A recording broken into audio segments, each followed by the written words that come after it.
परमात्मा की लाठी। बरसात जोरों से हो रही थी और इस भरी बरसात में एक साधु अपनी मस्ती में राधे राधे करते हुए चले जा रहा था। कुछ दूर चलने के बाद साधु ने एक मिठाई की दुकान देखी।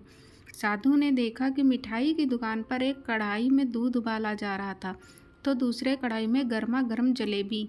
साधु को यह सब देखकर रहा न गया। शायद भूख भी लगी थी, इसलिए दुकान पर जाकर उसने दुकानदार से जलेबी और दूध पीने की इच्छा जाहिर की। दुकानदार भी नेक था, इसलिए एक दोना में जलेबी और एक गिलास दूध पीने के लिए दे दिया।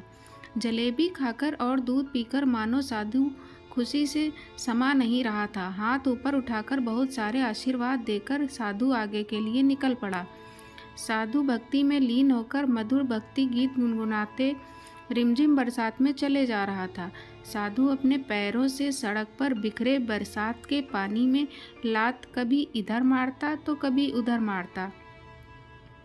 उसी रास्ते पर उसके समकक्ष एक नवविवाहित जोड़ी भी चल रही थी।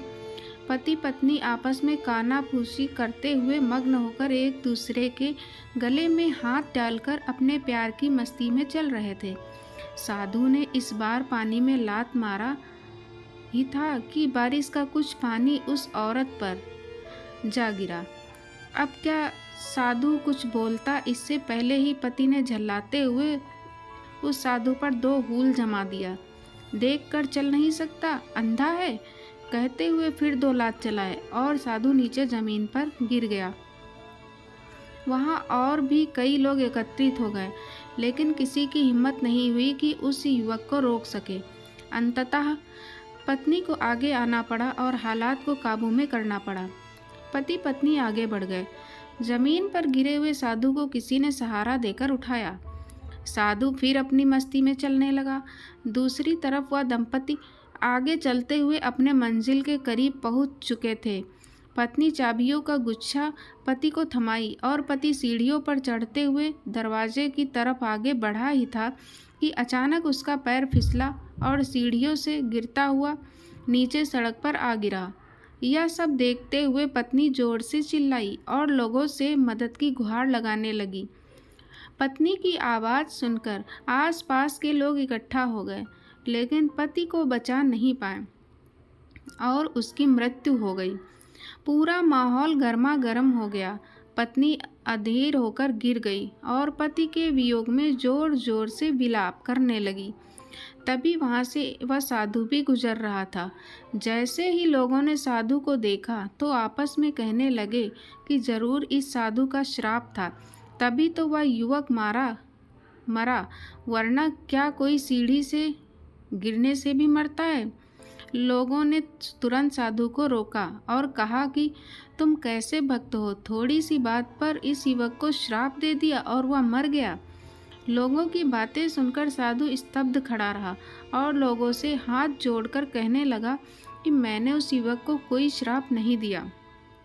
तभी भीड़ में से एक ने कहा कि अगर आपने श्राप नहीं दिया तो यह युवक कैसे मर गया? भला सीढ़ियों से गिरकर मरता है कोई? जरूर तुम्हारे श्राप का ही असर था इस पर। साधु ने तभी अगला सवाल वहां खड़े लोगों से किया, मेरे पैरों से जो बरसात का पानी उछला था, क्या उसने युवा के कपड़ों को दागी किया था?